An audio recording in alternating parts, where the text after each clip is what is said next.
My family that left me on the streets at 16, now wants to apologize and make up for lost time 30 years later. So, I lost my mom when I was 12 to breast cancer. So that just left me and my dad. It was a tough time, but we got through it together. When I was 14, my dad met and married my stepmom Ashley, who brought with her my stepbrother Mark, 14, and stepsister Emily, 12. I got along with Ashley and Emily really well, but Mark, not so much. He and I were always getting into arguments and fights. I was always told by my dad to give Mark a break because he's been the man of his house for a while. So this is all new. Like somehow it wasn't new to me?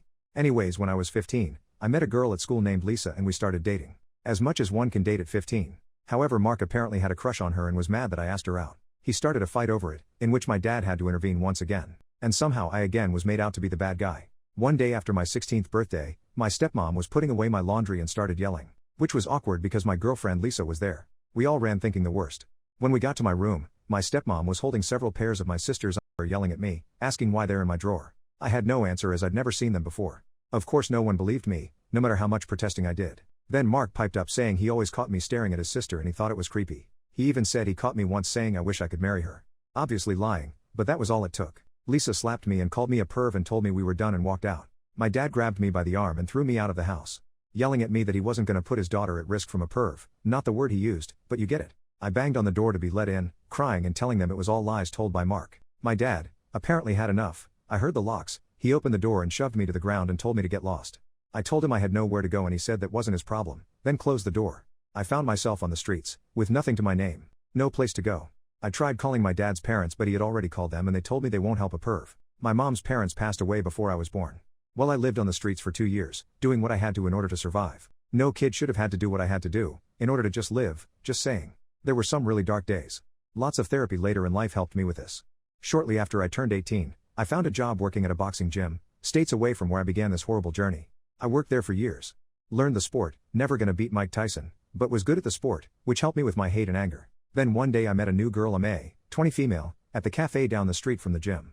At this point I was 35, I know, huge age gap, but we just clicked. I don't believe in fate, or soulmates or anything like that, but if there is such a thing, we had it. I don't know how else to put it. We dated for 2 years and then got married. Her dad was an electrician and hired me on afterwards. I think mostly to know I would be able to support his daughter and know I was doing right by her, but also in case he needed to keep me in check. He never said this, but as a dad, I get it now. Well, 15 years later we are still together with 4 beautiful daughters. I just passed my master's license as an electrician. Thanks to my wife for pushing me to get my GED. She has been my rock, my cheerleader, my overall support through all of this, and I can't tell her enough how much she changed my life and how much I love her. Anyways, sorry for the tangent. So just this last weekend, I received an email from my stepsister.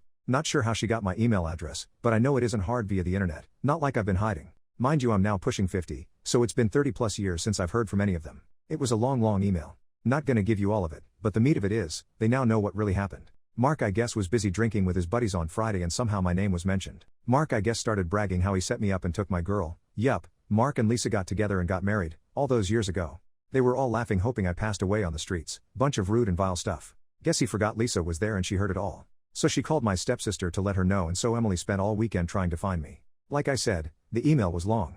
Short of it is, they want to apologize face to face, although it was already said in the email multiple times, and want to make up for lost time. I'm however indifferent to the idea. Like, I have no ill feelings towards her, she obviously was young and had no real say in the matter. But with lots and lots of therapy, I learned to let go of that hate and anger and to let go of them. As well with all the love I receive from my wife, kids and in-laws, it's all I really need. I'm of the idea of just deleting the email and moving on like nothing happened. My wife thinks I should at least respond, even if to say something snarky like, "Thanks for finally believing me, only took over 30 years. Did I mention my wife has a mean/petty streak to her? Lol. She's awesome. Guess I'm not asking for advice, just wanted to share my story.